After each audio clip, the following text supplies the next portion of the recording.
Hello friends, নানান ব্যঞ্জনে তোমাদের সকলকে স্বাগত জানাচ্ছি।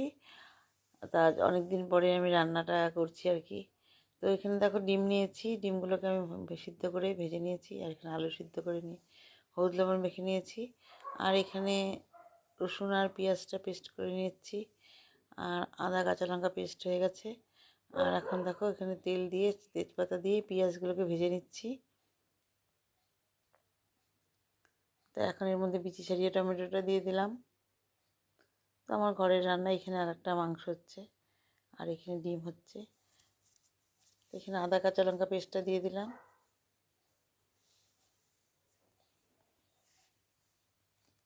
এখানে পেঁয়াজ রসুনের পেস্টটা দিয়ে দিলাম।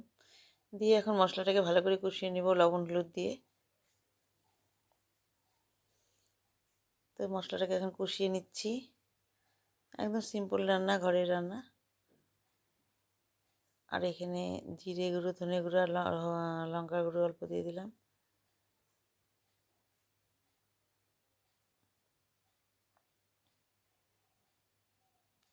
আর এখানে ভেজে রাখা আলুটা দিয়ে দিচ্ছি।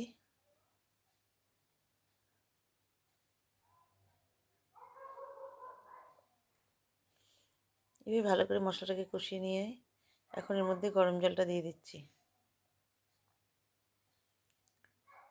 তো গরম জল দিয়ে এখন এর মধ্যে ডিমটাকে দিয়ে দিলাম। দিয়ে ভালো করে ফুটিয়ে নিয়ে এখন এর মধ্যে একটু ধনেপাতা দিয়ে আমি নামিয়ে নেব। এখন একটু ভালো করে কষিয়ে নিচ্ছি। তো নতুন বন্ধুরা তোমরা যদি দেখে থাকো প্লিজ একটু কমেন্টস করবে, আর কোথা থেকে বলছো এটা বলবে।